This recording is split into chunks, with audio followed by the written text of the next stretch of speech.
What is up, Noel Nation? It's the guys from Plant the Spear. Thank you so much for tuning in to another episode. Michael, we got a whole bunch of little things to talk about. I mean, it's the off season. The news has kind of been a little bit slow, but there's a lot of little tea leaves here and there that I think would make for a good show. Just to kind of touch on a lot of things, because really, more than anything, that lawsuit update seems to be it's getting a little fierce out here now. It's getting pretty It's getting a competitive. little heavy. You had like the ACC preemptively struck, Florida State struck back. The ACC came back again. Florida State's like, hold up, you talk about my mama now. And, and they started naming names. And They it's like, started naming okay, names. right. Yeah, Like they took the kid gloves off. So we're going to touch on some updates there. There really hasn't been like any legal changes. It's just correct. kind of everybody just paperwork trails going back and forth. Basically, But there's some interesting things that we're going to touch on that. Then we're going to talk about some of the just stadium developments that's going on. There's ongoing construction. There's rumors about when the spring game is going to be. We'll talk about that as well. And then there's just a few other things. So we will jump right in, guys. But first off, Michael, how are you, my friend? Thank you for joining me. thanks, Jesse. Thanks for having me again. Man, doing great. It's the summer/spring. It's the whole off season. Off season is just not as fun because you're trying to piece together. You're trying to find out what you can find out. The news information slows down. There's not much happening. Obviously, this off season is going to be a little bit different with a lawsuit. Obviously, the changing of the team. Basically, we're going to have a almost brand new team Right. next year. And so some of that's exciting, but as we're kind of getting into we're still at the beginning of the off season. It's going to be a little slow, but we're excited, man. Let's go. Yeah, I mean, there's a lot of new pieces to dig into. Then you got the spring portal session coming up, Right. so that'll be exciting as well. And of course, like I know this isn't the meat and potatoes for a lot of people, but softball's coming up and That's baseball's right. coming up as well, just to kind of get us, tied over to the football season when it comes around. And I know a lot of people, whether you like the round ball sports of Florida State or you're just a Florida State football person, you have to appreciate what the Yeah, softball team has done. So you got to be absolutely. excited about them. And they're going to look good this year. They're looking really good. And I think baseball is going to have a bounce back year as well. We are planning a show, hopefully next week, where we can kind of dig into those a little bit. So if that is your cup of tea, make sure to be in tune for that, because I'm just all Florida State. I don't really have any rooting interest outside of it. And, I try to root for basketball, but it's like 1 minute they're good. The next minute they're not. They're like giving UNC all they want, and then they blow the lead in the second half. So it's just, Right. my Yeah. blood pressure can't handle that. So, uh, so let's go ahead and let's just start with this lawsuit update. Like we said, first off, man, this is it's just an insane way to do business when you talk about the ACC as a whole, and the way this whole thing's going. Now, first off, I should say that neither one of us are lawyers. This is not any kind of legal jargon or anything like that, and we don't have a lawyer on. There's pretty much been lawyers on just about every podcast out there to talk about this. So we're just going to summarize it between ourselves, Right. and what we've taken from it. Now, like we said, there hasn't really been any legal action to take place yet. I know there's something that's supposed to be decided in February. I On the think maybe 16th. the Yeah. jurisdiction or something like that, which is a Yep. huge Huge part. decision. Yeah. Right. But there has really been some developments in this. I mean, like we said, the ACC actually struck first. They came out with a lawsuit the day before Florida State filed, and then Florida State files their lawsuit. Then the ACC files an amended complaint looking for basically a blank check and damages to Yep. tie FSU's hands when it comes to decision making in the ACC. Then they fired back as well. Yeah. Florida State with talking about a lot of stuff that we're going to dig into here in a second. Just a lot of mismanagement of the fiduciary duties of the conference. And then the latest update that I saw today is that Florida State has filed in Mecklenburg County up in North Carolina. They have filed to try and block them getting the records sealed for these contracts. Yeah. And man, I jokingly said earlier that like there must be they must have confessed to a murder somewhere in that grant of rights. Like there must be blood on that paperwork, because it is just unreal when you talk Yep. about how a business of that size with that many moving components is so scared of this Yep. being put out in public. But I think it's where like a great Warren Buffett quote was, "You find out who was swimming naked when the tide goes out," and That's I right. feel like they're scared of the tide going out, because Oh yeah. they know once people get into that contract, if it becomes public, they're Yep. cooked. And They're I think cooked. Florida State knows that too. And I will say what's interesting is, I don't know how, if you follow this any closely, UNC made some moves the other day that Yes, they did.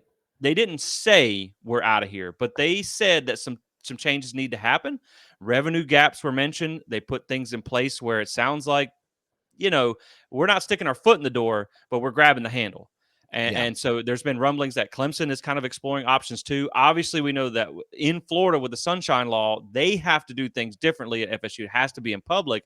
Yeah. But yeah, man, there's a lot of interesting back and forth legality wise of what's going on with this lawsuit. And I know you've really dug into things, so I'll kick it to you and give us the latest update. Yeah. So let's just kind of walk back a little bit and just remember kind of how we got here. Florida State came out last summer and basically said it's unacceptable for what's happening in the conference right now. Florida State, basically the projection is that the ACC will be almost 30 to 40 million behind the SEC and the Big Ten in the next 10 years with revenue, because the ACC is in a terrible situation with their contract and the grant of rights to 2036. And so they needed to do something, right? So that kind of stirred up the pot, though we knew behind the scenes that this had already been stirring. People had been talking, the media, especially the local media, had been already kind of getting this going. Well, this was like the first time that Florida State really came out and said, this is what it is, right? So then they announced there's going to be a board meeting. And what's interesting about this, and this is one of the things that, again, as Jesse said, we're not lawyers. So this is not our legal expertise or anything like that. This is just based on what we've read and heard. But one of the things that a lot of lawyers are saying out there is that this actually gives Florida State the advantage in the argument about jurisdiction, because the ACC filed a lawsuit preemptively, basically meaning they anticipated that Florida State was going to file a lawsuit. So they filed a lawsuit to beat Florida State.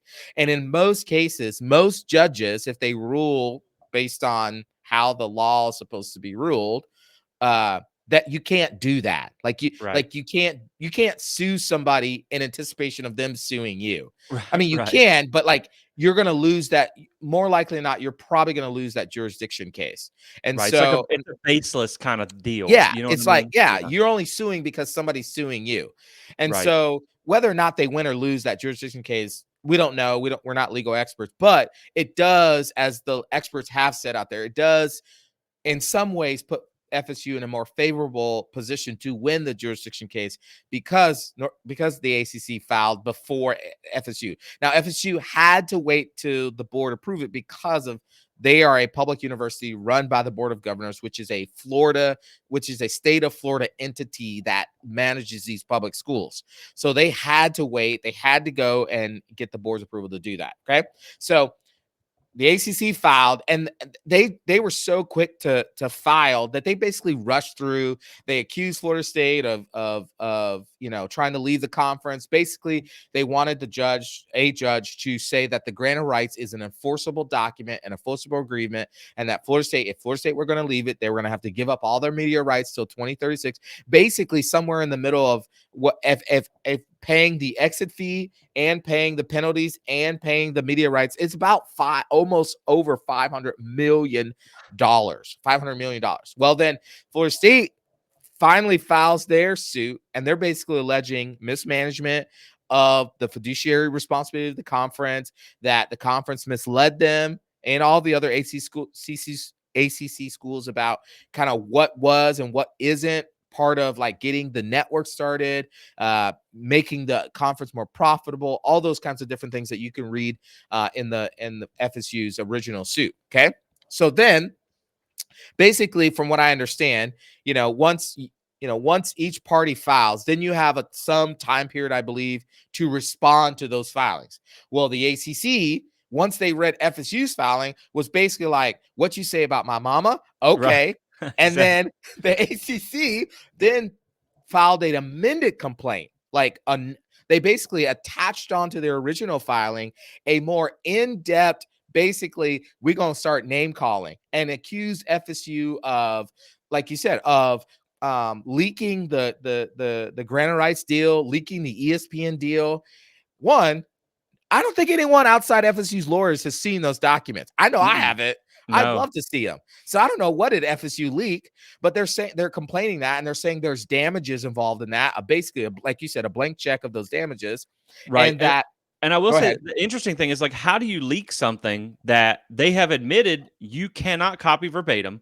You Correct. cannot get legal copies of it. You Correct. literally have to go You can't in take there. pictures. Right. It's like the Indiana Jones Temple of Doom or whatever, just to be able to get in and view the contract. I mean, Right. it's insane. And so, like, I don't see how they've leaked it, but it's just, again, and I'll kick it back to you, but if they are going this far to hide something, then there's obviously something to be hidden in there. Correct. And I know we're going to get to that with the Swafford situation. But yeah, man, it seems crazy. Like, if they would fight for the conference and for the teams as hard as they're fighting against having themselves exposed, maybe we wouldn't be in this situation. You've hit the nail on the head, man. I mean, you're right. It feels like we are tampering with deep, dark government secrets here. Right.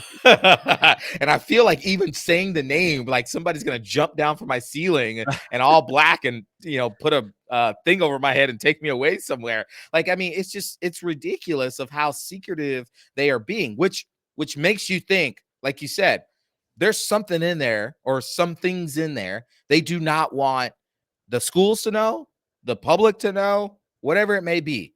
And so they basically are, I mean, they've put their full weight against this amended complaint. And like we were kind of talking about in our pre-show, was that this is not the first time the ACC has been sued by another school trying to get out of the conference. If you remember, I can't remember the year, so I don't want to misquote it, but way back when Maryland was leaving the ACC to go to the Big Ten, they sued the ACC to try to get out of the conference.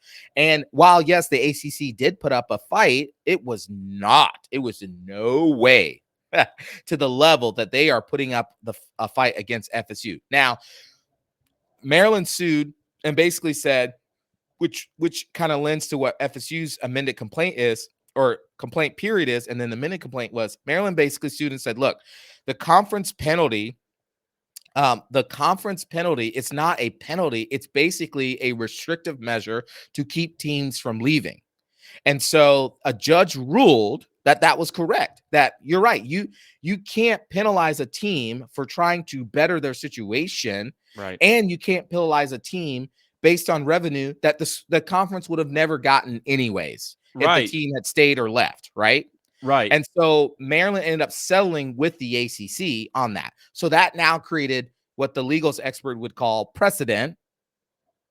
And now that is what Florida State's saying. Florida State is basically alleging that, one, the conference cannot, again, keep a penalty that is 3 times the operating cost of the conference. 3 times the operating cost of the conference, okay? Yeah. You cannot charge, FSU saying you cannot charge that and call that a penalty. And if you can't call it a penalty, then it is a frivolous charge, therefore nullifying Florida State's liability to pay that upon exiting the conference.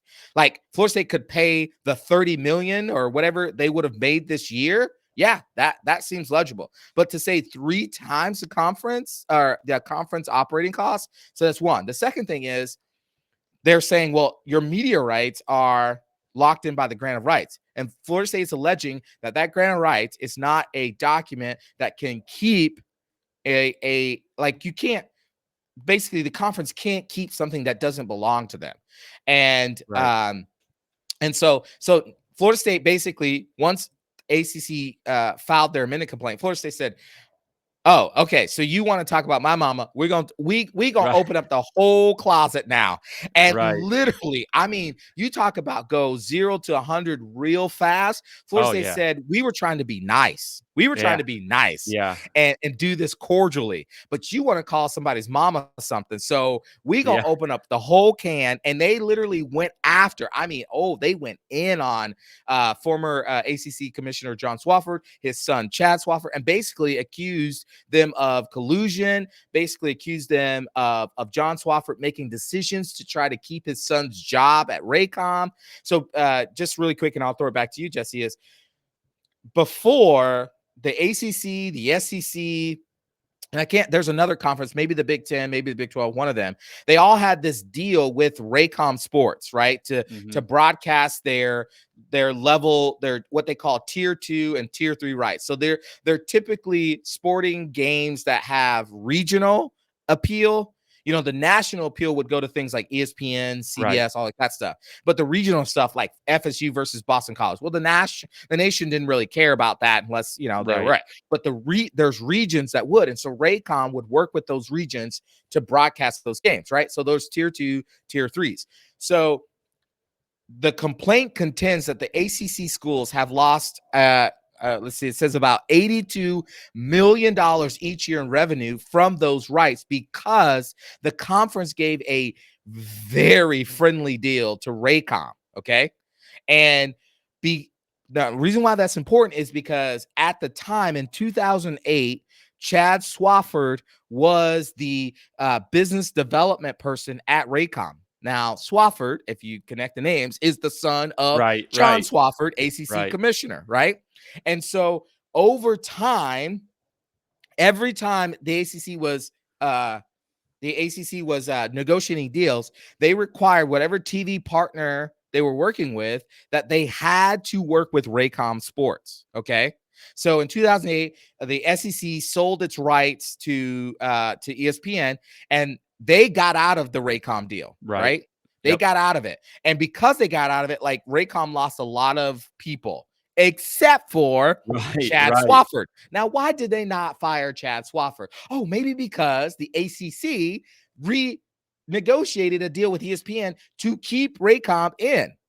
Right. And I think it's like when you start looking at that, you can obviously tell they're guilty because, like you said, the meetings that they've had, the names that they've said, the quotes that they've released Yeah. are like basically there's not going to be a deal done unless it involves Raycom. And if you don't sign this extension, there will be no ACC network without Raycom involved. And like you said, when you had those conferences dump their rights with Raycom, it sounded like that was pretty much, I mean, you were about to lose them and like they might go out of business. And so then you have them, when it was looking like Raycom was going to go out of business at one point when they lost those media right deals with the other conference. So this was That's right. basically the way to save them. And then Right. not only that, but he ended up getting promoted, and I believe That's then right. went on to work at ESPN after that. That's right.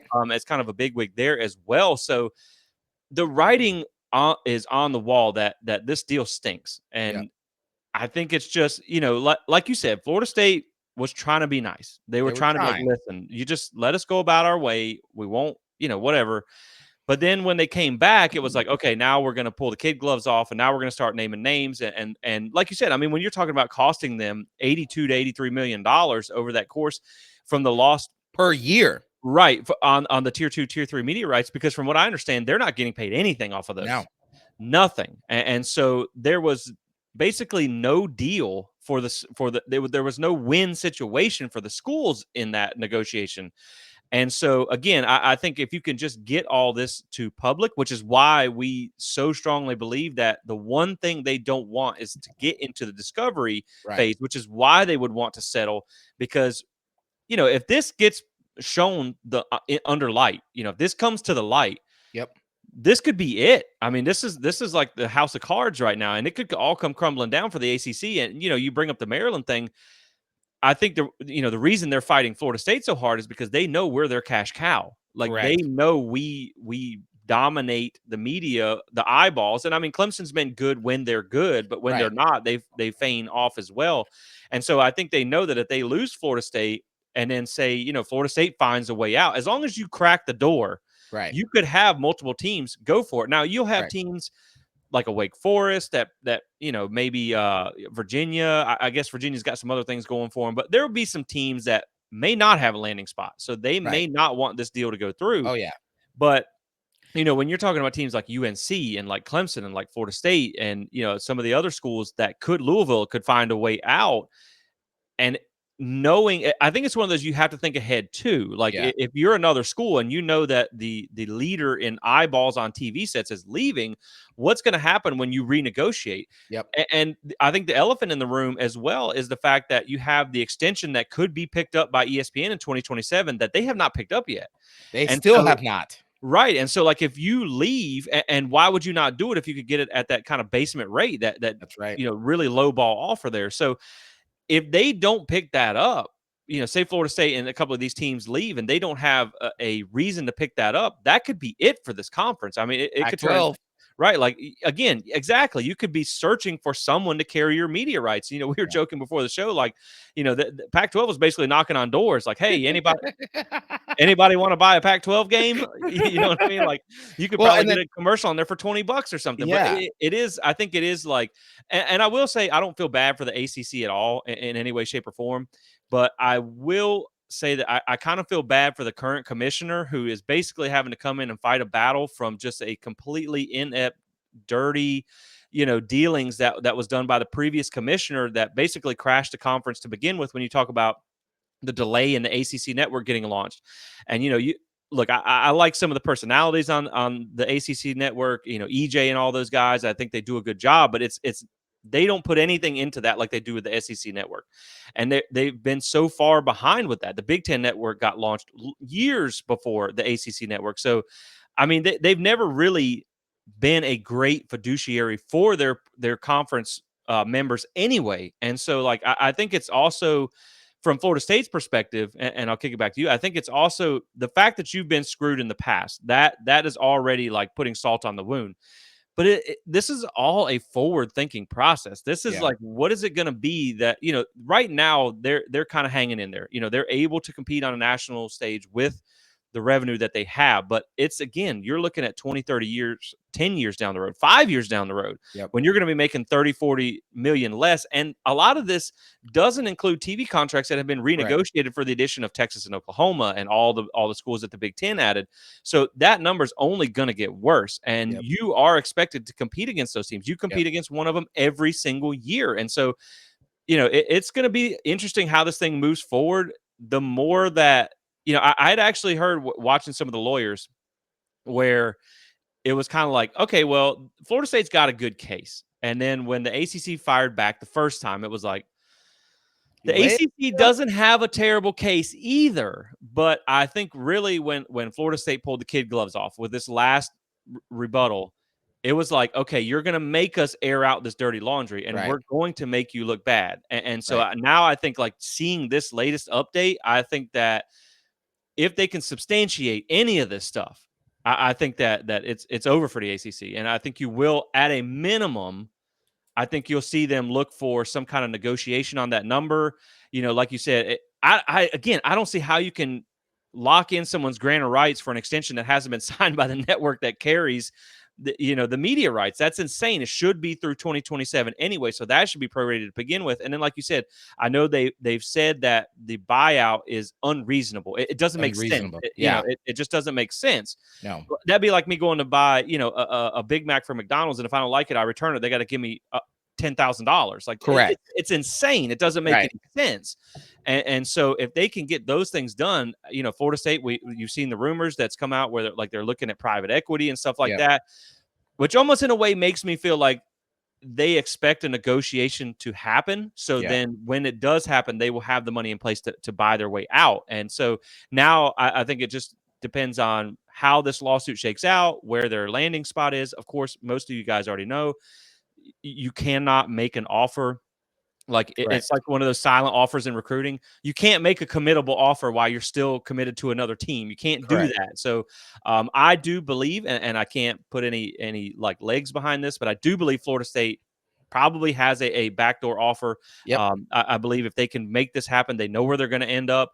But yeah, man, it's been a pretty interesting yeah, update. With that last fire back by Florida State, I feel like if that stuff gets substantiated, the dealings with the Swaffords, yeah, man, it's going to be lights out for the ACC, and Florida State's going to find their way out. And then I think it just depends on how many other schools go with them, because, like we said, UNC, Clemson, some of these other ones. yep, Really, I think if you're in the ACC in general, you would be really kind of inept to not explore your options, because you don't know what's going to be left over yep, if 2 or 3 teams leave. So I think a lot of these yep, schools are probably kind of getting the wake up call right now. Like, hey, we better yep. start looking into this. Yeah, absolutely.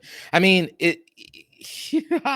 yeah, I was thinking, well, there's a couple of things I was thinking. First, number one, you're absolutely right. Florida State leaving the ACC is much different than, look, I'm gonna say this. You may not agree. For those of you watching, Florida State leaving the ACC is much different than Clemson leaving the ACC. It's much Yep. different than Virginia, North Carolina, Virginia Tech, Miami, any of those schools. Here's why: because Clemson, North Carolina, Virginia Tech, Miami, all those schools, when they are good, yes, they bring eyeballs to the ACC media.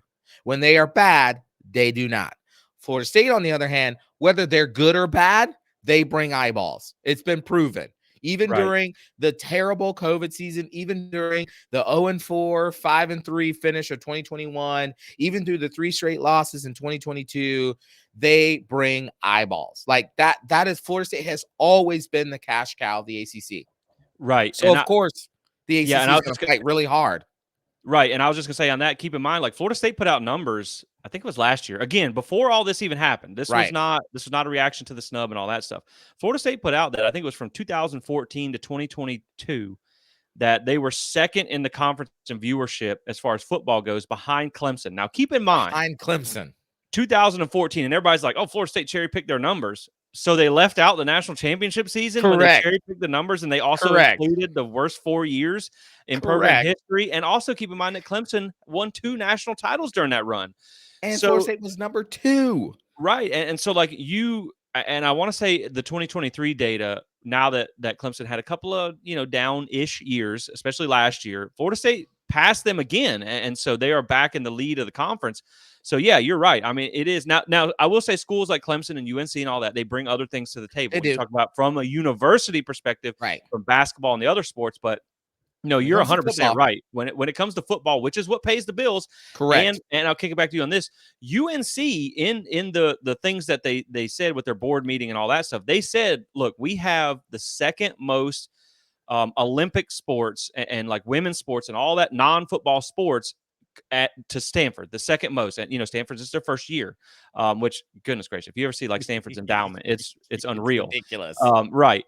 But they basically said if something doesn't happen with this revenue gap, we may have to start cutting some of these sports to be able to keep up in football, because football is the cash cow. Correct. Football, as much as people might not like what teams put into these programs, if it isn't for football money, you wouldn't have a lot of the other sports. You wouldn't have the opportunities in women's sports that teams like Florida State, UNC, and all those have. And that's not a dig to say that they don't work hard and they don't compete on the field and it's not as exciting to watch. It's eyeballs on TV sets. That is what it is. And so, yeah man, it's huge. Football is the revenue driver, and Florida State, by all means, is the lead in the conference. And when you look at Florida State and Clemson, number 3. And I'd have to look up the 2023 data, but number 3 is not even close. I think when I did the research before from like 2022 or 2021, the next closest was like 43rd. Yeah, under a million. It's not even close. So yeah, it'll be interesting. Well, and then here's what I'll say to kind of bring us to close to this segment with the lawsuit is you talk about how, I mean, it makes no sense that they're trying to sue Florida State for damages for confidentiality break. Well, like, I mean, no, they're like Florida State basically came out and said nowhere did the ACC or ESPN have Florida State sign a confidentiality agreement. It's not even in the Gore. It's not in anywhere. So Florida State didn't break anything confidentiality, anything confident that was supposed to be hidden. Florida State didn't do that. Now, the other reason, this is my tinfoil hat, that Florida State's going after John Swofford is because I hope this gets to discovery for that, because what ends up getting subpoenaed is his emails. Yeah. And I would love to see those emails. Oh, man. What he said to his son, what they talked about, because, they keep all that on record. Right. So that's why it was very smart. Now, again, I'm not a legal expert, but I would imagine that's why it was very smart for Florida State to add John Swofford to the amended complaint, because now he becomes a part of this, right? And so all those emails are going to get subpoenaed during discovery and all like that stuff if they get there. And I think if I'm the ACC, I'm just like, okay, wow, this could get really bad for us. We might want to, cut bait and get what we can get. And there may be some, where people have to come in and testify, and that's legal. And, are you going to put your butt on the line, your freedom on the line, right, for the conference? Probably not. And so, yeah, man, I think that is really interesting because, part of me wonders, like, if you're Florida State and they offer you a deal. Like, okay, this is we'll it's a $500 million or whatnot, all in to get out of here. If they come back and they're like, all right, I tell you what, 250 million or whatever, you can get out of here. Part of me almost wonders if you're Florida State, like, knowing what you feel like, if you feel like you have a rock solid case, do you take that or do you push it to trial and maybe you can get this nullified altogether? I mean, I guess maybe you take the guaranteed deal versus, potentially having to pay $500 million to get out.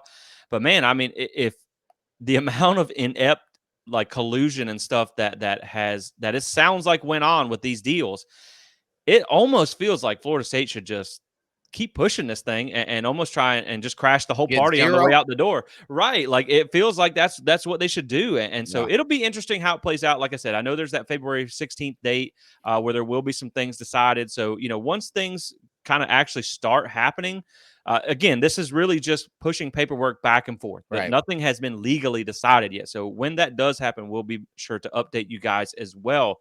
But man, it's looked like this is a pretty good, this is a primetime matchup right The now. prime time matchup. This is a 7:30 ABC game between Florida State and the ACC right now. So it's going to be interesting to see how it plays out. But so the next thing I want to talk about. Hopefully Jeff Flanagan isn't the referee because Oh man, that's going to be some home cooking there. But maybe, I mean, the thing is too, like, if you get UNC involved, that's huge because it is a Tobacco Road conference, and if That's you get right. one of the homeboys, so to speak, like one of the OG ACC members, Yeah. to really start looking around, going, what are we doing here? Right. And there's been a lot of smoke that the Big Ten would love UNC just from the Mhm. school There's a lot of perspective. smoke that the SEC would love UNC. Right. And so if those schools start get highly coveted, it's all fun and games till they start showing you some checks and you're like, wait a minute. So I like the ACC, but we could get 30, 40 million somewhere else. That's huge. Yeah. And at the end of the day, they have to do what's best for their university, which is That's what right. Florida State's trying to do for theirs. So I think, once money talks, you Money may see talks. some of these other guys that are like, you know what, screw it. I'll throw the match. You dump the gas, I'll throw the match. We're out of here. Yep. So we'll see how it plays out coming up, but we'll keep you guys updated on all that as well. Again, not legal advice, just kind of our thoughts after reading through some things as well. So the next thing, Michael, I want to talk about, let's get, there are some rumors here with the spring game. Now, nothing has been officially, they'll probably announce it because you know how things go for us on our luck. They'll announce it while we're recording. But the spring game has been rumored to be on the weekend of April 20th. It is going to be in Doak Campbell Stadium. I'm a little disappointed that every year it seems like, man, all we want is for you to schedule this where there's a home baseball or softball series, and they just keep whiffing on that. I don't know what the deal is, but I know some people were questioning whether it was going to be in Doak or not, basically because of the construction. And so it is going to be at Doak. That is a known thing. It's just the date has been pretty much said by a few of the major outlets. It just hasn't been confirmed by Florida State yet. So if you want to mark your calendars for that. And that brings me to the next topic, is a little bit of the stadium talk here. Obviously, you guys can go on, check out the Earth Cams and see, how Doak looks right now. It might make you a little sad.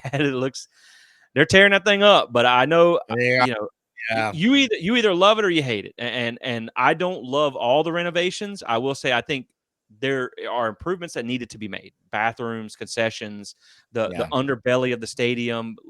Please put in some Wi-Fi. Michael Alfred, if you're listening, just give us some decent Wi-Fi. Get the people what they want.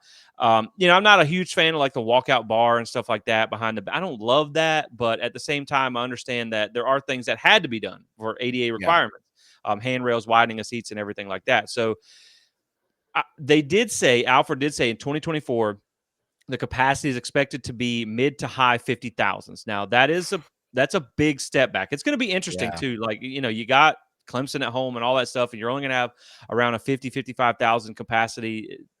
It's not ideal. Now we were talking before the show, you look at places like Virginia Tech and NC State and some of these other schools outside of Clemson. Miami has 15 people at a home game. But when you look at some of the quote unquote better atmospheres in the ACC, a lot of those are 60,000-ish seat stadiums. So it can still be loud just by the way Doak is constructed. Now, I don't know how, like, if they have any open spots in the stands, how that'll go. But then they did say it will be back into the 70,000 capacity range in 2025. So it will go back up. It's just going to be that kind of 1 year. And, a lot of people said, why couldn't we get this done in the offseason? Because this is a major renovation. This is not they're not putting in a couple new bathrooms and some new bleachers. They are Yeah. really overhauling the stadium. So that's going to be something to see, and I'm excited for it. I mean, I think it's going to be a newer and better product. And look, the thing is, like, I'm sure Michael Alford, if he was on here, he would agree. As much as we love the old school feel of Doak, the aluminum bleachers crowding 80,000 people in there, shaking the stadium, we all love that. Look, Yeah. man, HD TVs are cheap now, and That's right. and it's only getting more expensive to go to games. So you have to give some of these people, creature comforts to get them out of their house to come to games. Attendance has been declining in college football, not just Florida State, for a long time. So I think some of these will help. Now, there was a lot of sellouts last year, but the team's good, and you want people there regardless of whether it's an undefeated season or not.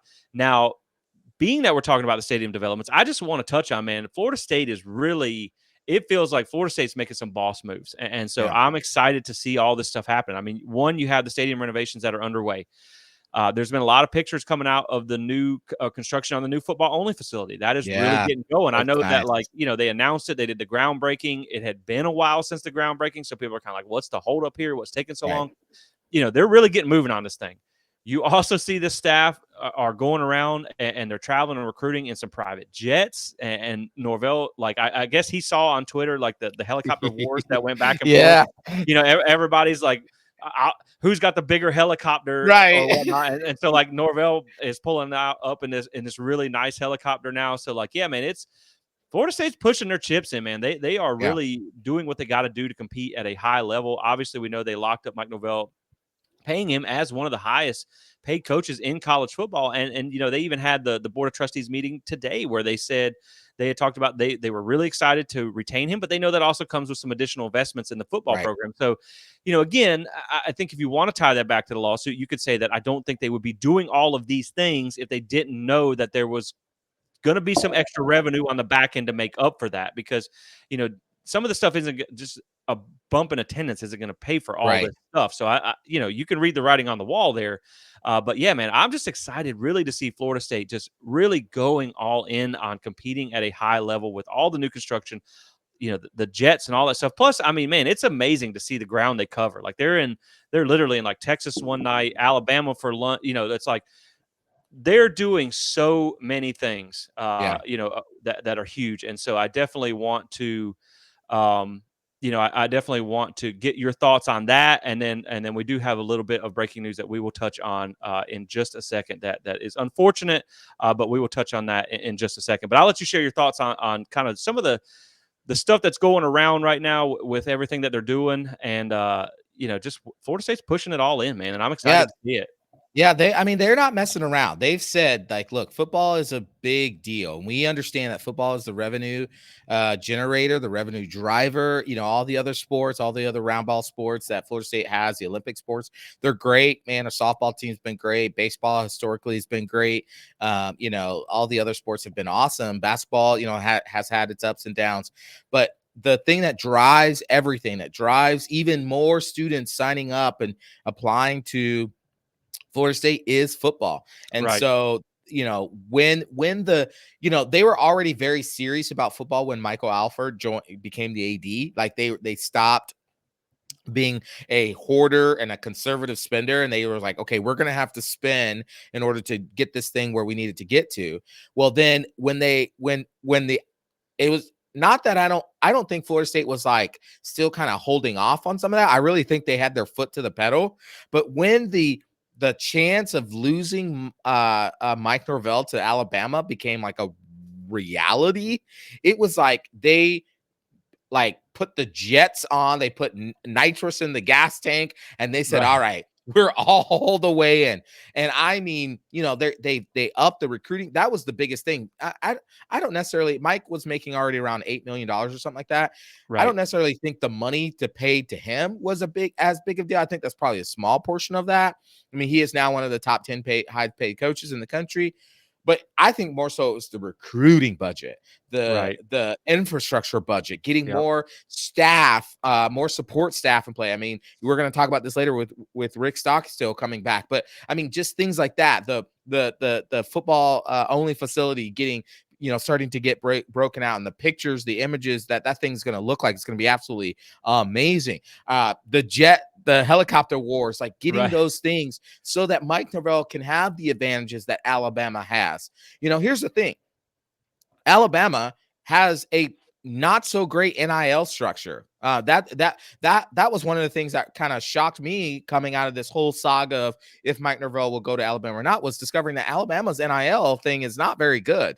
But what Alabama has that is above Florida State is they have the history, they have the SEC, they have that money, so they have the resources. Yes, they had Nick Saban; he was a big part of that, and so it'll be interesting to see what they look like going forward. But Mike Norvell, he just wanted the same resources so that he could do what Right. he and everybody else wants to. And so, yeah, it's so good to see Florida State step up into those things. Now, when it comes to the stadium, listen, I love the days when Florida State could fit almost 83,000 people in that thing. That Right. was glorious. I mean, it was, there was a time where Florida State went 54 straight home games before losing a game, and so I get, with the ADA updates that have to be done, I get with the fan amenities that needs to be done to create, because, like you said, plasma or LED TV is so cheap now, you can stay home and still have just as great clarity, not spend all the money to go. And so they're trying to up the fan experience. Next year is going to be interesting. I have season tickets, so I'll be there, 50 something thousand people. We'll see how it goes. I think in the long run, I think the final stadium capacity is supposed to be somewhere in the 60s, I believe, high 60s, I think. And so, it'll be different. But, this is the age of college football that we're in. And, I understand it. I'm not a huge fan of it, but I understand it. Yeah. And I honestly think, man, like there won't be a lot of new stadiums built. I mean, we just know that because most, like you've seen someone where like USF wants to build on campus. Right. Miami, who knows? They could probably just play in their basketball That's stadium right. or whatever. But like, I don't know that you're going to see many more 100,000, 90,000 seat stadiums built. There hasn't really been a lot of teams that have added on to stadiums. A lot of them do go reduced capacity just because it is the nature of it. And Tallahassee is a hard place to get to. I wish the university would build about 2 or 3 hotels that didn't price gouge you, that you had to take out a second mortgage just to get to. Yeah, man, but I think overall, like it's going to be good in the long run. I work, like I said, I'm not a fan of all of it. I hope, because the Champions Club, it's a little bit of an embarrassment on TV. There's never anybody sitting out there watching it. So I just hope it doesn't end up, the new additions become like that. But at the same time, I do think that, you got to give people a little bit more, especially students, especially young kids now. Like they want Wi-Fi. They want to be able to post on social media. I mean, it is what it is. Like I know most of us, we're not worried about our phone at the game, but when you're a college level kid, you want to be, Snapchatting or TikToking or whatever they do. Gosh, I sound old when I say that. But it is just the reality of it. And like I said, I think that it's more of a plan for the future, knowing where things are going. But they're pushing their chips all in on getting this football program back to where it was. And you touched on it. I mean, there for a while they had some financial issues. They had to, from Stan Wilcox, really put this program behind with paying for all this stuff.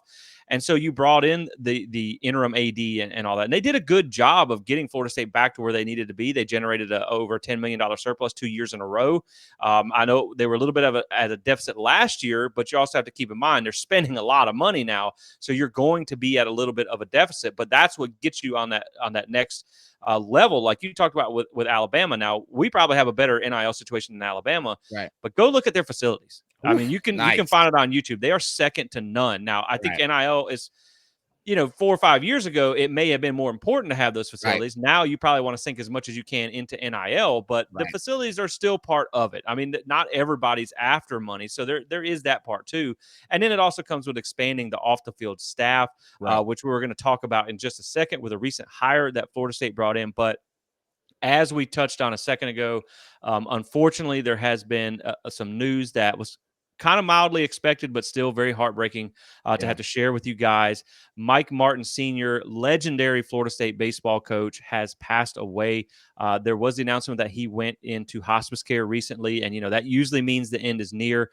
So prayers out to the Martin family, Carol and Mike Martin Jr., just that whole family, the things that he did for Florida State baseball. And unfortunately, that he never got to win a championship, but that still doesn't mean that he didn't turn that into one of the most respected baseball That's right. programs, in the NCAA. And so I think you just really have to take a second to honor his legacy and what he did. Florida State has been, I will say this, Florida State has been really, really fortunate in our time to have some absolutely legendary coaches. I mean, you had, Yep. of course, Bobby Bowden, Mike Martin Sr., even Leonard Hamilton. I mean, a Yeah. long tenured Yep. guy. I know the success is kind of here or there with basketball, but still, you've had some really great guys who did things the great way, the right way, and that's something that Mike Martin really embodied. He just had that Bobby feel about him. Yeah. He was a very kind man. He was very friendly, very generous with his time, always open to the media, and just loved his players. And so it is unfortunate to hear about his passing. Obviously, that is a big loss for the Florida State community. And we just obviously want to send our prayers and well wishes to the entire Mike Martin family and the FSU baseball community, because I know that it's a really big loss for everybody in and around Tallahassee. Yeah, absolutely, man. Mike Martin was a legend in his own right. What beyond just what he did for the baseball program, which has been well documented. Well, I mean, it was incredible manager, baseball coach. So many College World Series appearances. Yeah, gosh, you always had wished that he could have got Right. that one. I know. I think he had taken them to like 17. In his time, and just always so close, and never could get him over the hump. But yeah, but more so, I never got a chance to meet him. But more so than his coaching acumen, you always heard about just how genuine of a person he was, how kind he was, how loving he was, and caring he was, not only for his players, but for people he would meet. He was the kindest person to strangers. I never heard a bad word about Mike Martin Sr. And so, yeah, to the Martin family, our prayers and thoughts are going out to you guys, and we just hope that you feel comforted in this season as you mourn on the loss of an incredible person. Yeah. And to be honest, man, if it wasn't for Mike Martin, I probably wouldn't even be a Florida State fan, because really how, and some of you have heard me tell the story, like how this all started was my brother used to go to Mike Martin baseball camp during, in the summers and whatnot. And so I was too young to attend the camp. So Yeah. while he was there at Mike Martin baseball camp, my dad would take me over to look at the football stadium. And so Wow. that's how I fell in love with Florida State. So, realistically, like if I trace it all the way back to being 8, 10 years old, Mike Martin is probably the reason I'm a Florida State fan and Yeah. talking to you guys on this podcast in the first place. So, I was always a big fan of his. That last run that they made at the NCAA tournament, getting out to the College World Series, it was just a magical run when they beat LSU and they beat Georgia, and then they got a win over Arkansas in the World Series. And you were just hoping that he could get it done. But man, it's just such an incredible and influential member of the Florida State community. So obviously, again, our thoughts and prayers go out to the family. So there's it's kind of hard to transition away from that, because it is sad to think about, and just the legendary coaches that we've had. It just makes you think of when Bowden passed, and how how it hurt your heart to lose such an amazing human being. But the last thing that we did hint at a little bit that I want to touch on before we get out of here is two other little things we'll touch on real quick. Speaking of coaches, and drawing it back to people who have had ties for a long time to the community, Florida State did hire Rick Stockstill. I'm sure most of you guys saw this, as an offensive analyst. This is a hire that I'm excited about. Now, he did play quarterback at Florida State under Bobby Bowden from 77 to 81, so he is no-blooded. That's right. That part I do like. And I know some people are probably going to go, he did get fired from Middle Tennessee and had just north of a 500 record there. But, Middle Tennessee is a really hard place to put some things together. It's funny, like for those of you who are still waiting on an NCAA football game to come out, I have like That's right. I have like a 15-year dynasty run with Middle Tennessee State, because I try and pick like the most unsuspecting college out there. And I used to always use Middle Tennessee State or whatnot to come up with. So, yeah, I mean, it's a hard program to win at.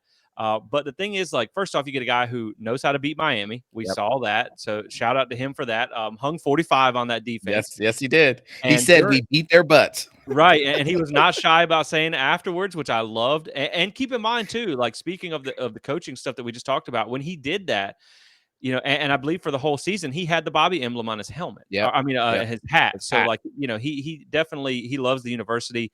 18 years as the head coach at Middle Tennessee State, 2-time Sun Belt Coach of the Year, 1-time Conference USA Coach of the Year, long-time Clemson assistant from 89 to 02, had a few other stops there. He has over 40 years of coaching experience, 18 years as a head coach. So, this is just one of those hires, Michael, I think where like you get a guy that you can come in. Again, it's like, are we following the Saban dynamics now where you get ex-head coaches to come in? Yep. And I think you have a veteran voice. Yeah. You have a guy who wants to be here. I mean, obviously he's going to want to come back. And he said after he beat Miami, like, a lot of his former teammates were there for that game. He got a lot of calls and text messages from the Florida State community. So obviously he's still in touch with a lot of those guys. Yeah. And so I'm sure he's got to be excited. They got to be excited to see him come back. But I think it's a veteran trusted voice with a lot of experience that you can bring in to kind of just help as an off-field analyst, someone that Mike Norvell can trust. He's very big in the pass game. They are very pass heavy at Middle Tennessee State. I was looking it up earlier. They had a couple of top 35 passing offenses during his time there, which, again, when you're Middle Tennessee, that's looking pretty good. So, overall, man, I think that he's going to be a good voice in the room. Obviously, I don't think this is going to be something that's like a groundbreaking hire. He's not going to call plays or be a game day coach or anything like that. But I do think this is a good hire from a guy who is Noble-blooded and has just a boatload of experience. I mean, this guy has been a coach in general, because I know he started back at Bethune-Cookman in like 83, I think. This guy's been coaching football almost as long as Mike Norvell's been alive. So, you got to be excited about this hire.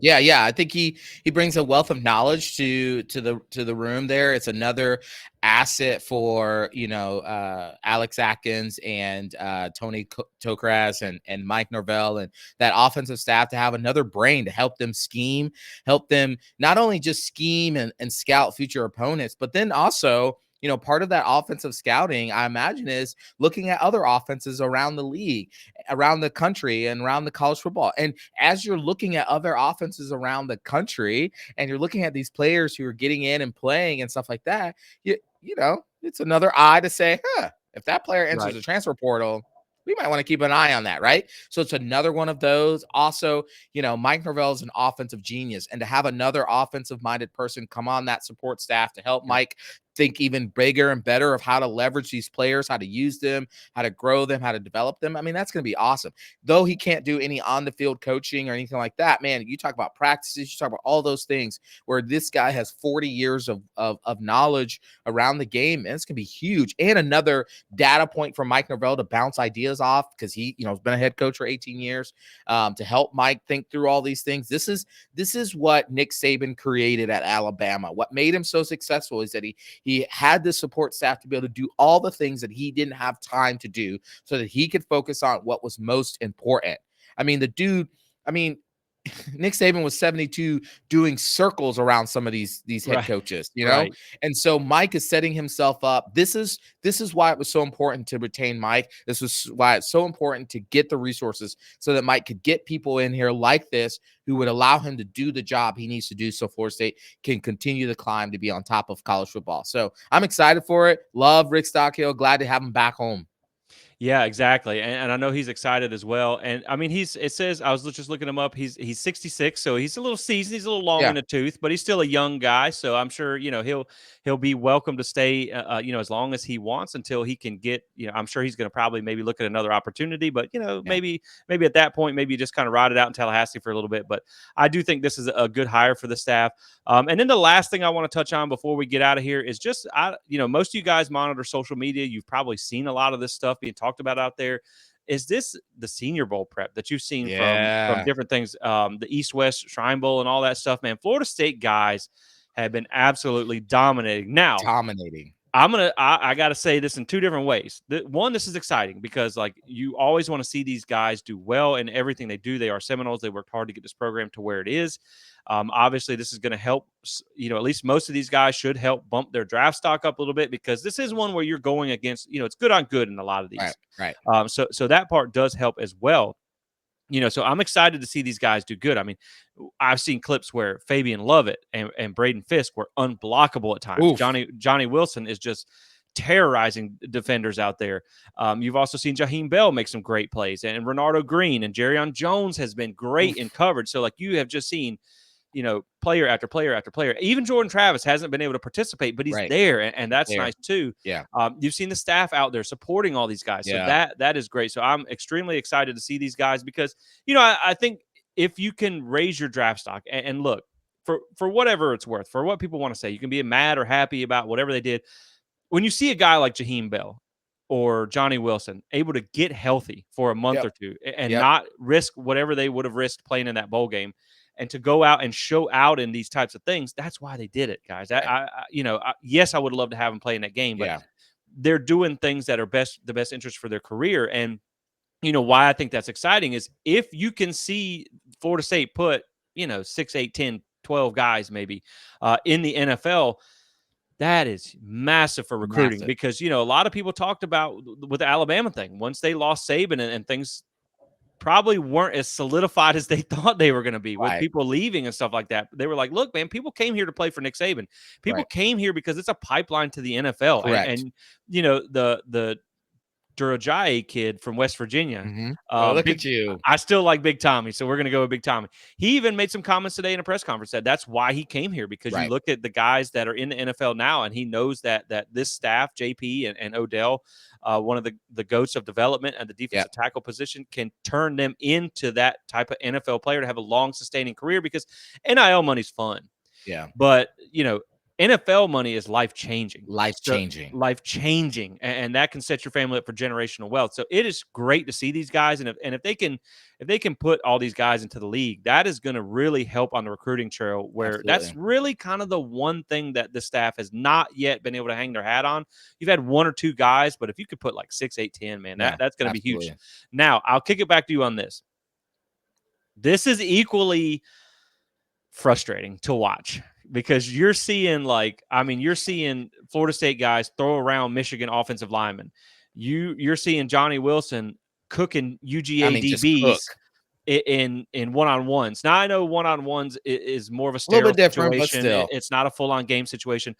But you see what these guys are doing against high-level competition, and it just makes you mad, man, because, again, every time I try and get over the CFP snub situation, it just keeps coming back one way or the other. And it just makes you realize that, if they had got in, man, I'm telling you, they could have really given teams fits. I'm not saying they would have won without Jordan Travis. With Jordan Travis, you'll never convince me that they wouldn't have. But, man, just seeing these guys, the starters that apparently didn't matter to every other fan base or whatever. Right. To see them go out and dominate other team starters that were in the playoffs, or some of the better teams like Georgia and them, man, it just leaves you wondering, you know what I mean? Again, you're just mad all over again, because you're like, if these guys had played and made it into the playoffs, I don't doubt that they would have made a huge difference, and they would have made some noise. Yeah, it's like the gum on the bottom of your shoe, man. No matter how much you try to scrape it off and rub ice on it and do all those things, it's just still there. It's just like, oh, I know. And I'm with you. I get on Twitter and I'm just like watching all these highlights of like you said, the FSU players at the Senior Bowl. I mean, just dominating, just flat out. I mean, that one where Johnny Wilson beat the dude off the line and then caught that, like a finger catch, not a hand catch, a finger catch. Right. And you're like, what the heck? Like, that is ridiculous. Fabian, I mean, you saw Braden Fisk. You saw what he did against Louisville, against Florida. You saw the dominance there, with Ricardo Green, all those guys. You saw that, and you're just like, man, again, the College Football Invitational Committee just screwed Florida State out of a chance to prove that it belonged there. It deserved a chance. Texas didn't deserve a chance. Alabama didn't deserve a chance. Florida State did. And it's still maddening.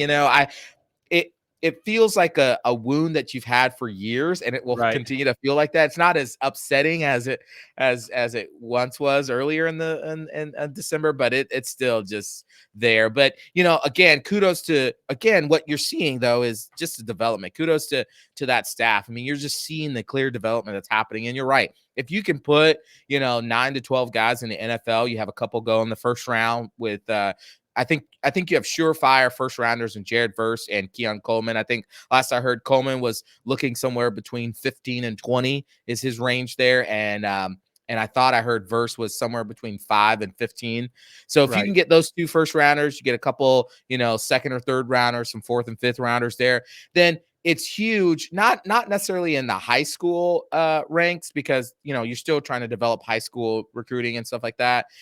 But you're getting better. Let's say that you're getting better. Where it's really big is that those really, really good portal players, it's another data point for them to say, man, if I hit the transfer portal and I actually have NFL aspirations, not Right. that I want to be in the NFL, but I actually have the ability to be there, and I just need one more year of good development. Where are you going? Again, Florida State. I mean, just over and over again, you have those players. Florida State's proven constantly to do that. So I'm happy for them. I hope they get drafted and have great careers, and hopefully we're putting a whole nother 12 in the NFL next year. Exactly. I'm excited to see how it plays out because, I mean, like you said, if you can build that pipeline and then you can back it up with NIL too, where if you're Yeah. a transfer and you can give them everything another school can give them Yeah. and then some, that's just Yeah. going to make you a destination. And I think that has a lot to do too with, not to bring up old wounds because it's kind of traveling down that path, but I think that's why Jimbo had so much success at Florida Yeah. State. A Yeah. lot of that was because, I mean, that entire 2013 team got drafted, and so it's like, or at least played in the NFL. Yeah. So when you saw that, it's like people knew they could put you Yeah. in. That's why Saban was so successful. Yeah. And so I do think that it will pay off as well. And so yeah, man, I'm just excited to see these guys showing out in these games, and I'm excited to see where their draft prospects go, and hopefully we send a lot of them to the league because I know that'll be big for the program. And Yeah. Michael, again, man, I swear I leave myself a note and I always forget. But before we jump out of here, the last thing I want to let you guys know is about today's sponsor. Of course, you can read it on the screen if you're watching on YouTube, and that is Alumni Hall. Talking about stadium renovations and new things like that. They actually have a new location in Tallahassee that's going to be better suited to serve you. And I've seen some pictures of it already. It's open and ready to go, and it is jam-packed with Knoll gear. It's at 1415 Timberlane Road and in the Market Square Shopping Center. You guys make sure to go check them out. That's Alumni Hall FSU. You can also shop online, pick up in store. You can shop online and have it sent to your door, so you don't have to leave the couch to get some new FSU gear. Spring games coming up. You might want to check out what they got. I know they usually have some good deal, like some 2 for 38 t-shirts. That's what I got on now. That's where I picked this one up from. So make sure you go check those guys out. Whether you shop online or in store, you can get 10% off your entire order by using code SPEAR. So again, thank you to them for sponsoring us, and thank you guys for supporting those that support us.